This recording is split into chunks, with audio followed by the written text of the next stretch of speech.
gudoomiye maxaa ka qorshaysan dhulka danta guud ee magaalada dadku u sameeyeen su'aasha ugu badan la isweydiiyay waxa weeye cashuurta marka la bixiyo xagee tagaysaa gudoomiyaha golaha deegaanka duqa degmada Badhan Caawad Cali Jaamac Xiray ayaa kulan la qaatay qayb ka mid ah dhalinyarada magaalada Badhan kulankan oo qayb ka ah kulamada maamulka iyo bulshada ay qabato xarunta cilmi baarista iyo horumarinta hadaf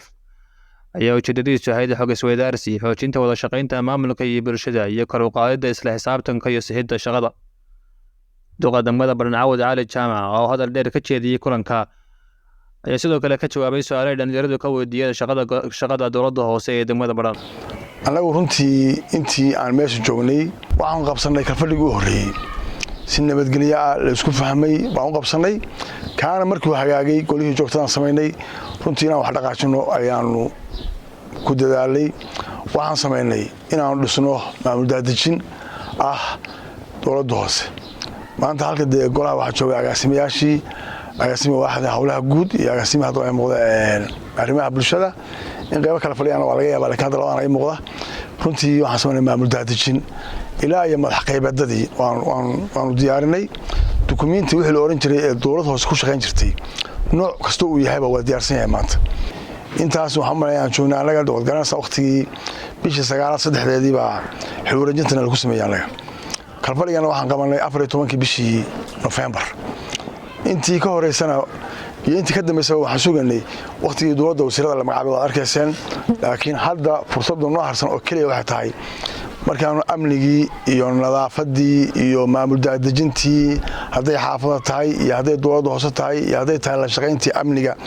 intaa markaan soo maray hadda baraarujintii bulshada hadda waxaan samaynay inaan u diyaarino jaangooyo cashuuratii ugu hooseysay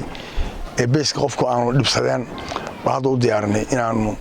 bisha 6 ku bilowno haddii alla yari annagoo runtii jecel ganacsatada iyo dadka maaragtay horumarka aad u danaynayaba inay nala ogaadaan oo soo bandhigno dhalinyarada ayaana dhankooda soo jeediyay talooyin iyo aragtiyo lagu horumarinayo shaqada dowladda hoose ee degmada Badhan iyagoona sidoo kale ammaanay shaqada ballaaran ee dowladda hoose ee degmada Badhan ka wada degmada marka waxaan islahaa dhowr qodob baan soo qortay oo markii gudoomiyuhu hadlay waxaan gartay in dowladda hoose ay xog badan naga maqan tahay oo yani intaas oo shaqo oo la qabanayo badankeedba inaan war badan helay ku bogaadinaya in shaqaynta la eeg muddada yarada ay joogeen ay qabteen qodobka koowaad waxaan rabaa inaan ka dhigo runtii isbedel badan baa la dareemay muddadii 6 bilood ahayd waxaan anigu habeenkii ay kala fadhiga koowaad markii laga soo baxay loo bandhigayay bulshada qodobada u qorshaysan 6 bilood in dowladda hoose ay qabato waxyaabaha la taaban karo ee aan rabno inaan hadaan nahay bulshada iyo dhalinyarada degmada Badhan aan rabno inaan dowladda hoose aan uga mahadcelino waxa kamid ah amniga waxyaabaha koowaad ee ay priority-ga ay markaa ku soo bandhigeen inay siinayaan waxa ay amniga runtii alxamdulillah 6 bilood inaan dhaaftay waxay ahayd magaalada waxaan dhihi karnaa waqtiga ay ugu amniga fiicneed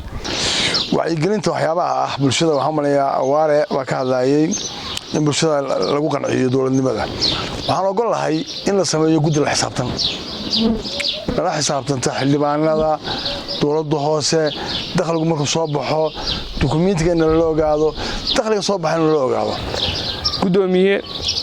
haddii aragtid in magaalada aan wax ka qabanno dadka maanta ku hor fadhiya shaqo geli Badhan waxa u qabsan malaayiin waxa weeye dadka aqoon-yahanka ah oo la rabay inay magaalada jeeyaan oo dowladda la shaqeeyaan baa meesha ka maqan iyaga ay tahay aqoonta anaga waxaan ka saacidi karnaa wixii wacyigelina wixii arrimo bulshada oo dhan inaanu samayno waajib bay nagu tahay waayo waa waxa qof walba magaalada iyo deegaankiisa mas'uuliyad baa ka saaran marka waxaan ku talin lahaa golaha deegaanka isagoo kaashanaya maxaa la dhahay waaxiisa magaalada inuu dadka u qabto maxaa la dhahay barnaamij wacyigelin ah oo ugu horeyso waxaan oo dhan shaqooyin ah wax hoos geliyaan in la helo cashuur la qaado oo inta badan waxa laga qabtay 80% qaba dhanka amniga dad fiican yahay bilicdu waa wanaagsan tahay wadooyinkana wax fiican baa laga qabtay oo dhowr xaafadood ama dhowr wadooyin oo dadku ku dhibaanayaan wax fara badan laga qabtay in la isu warhayo bulshadii iyo dowladda hoose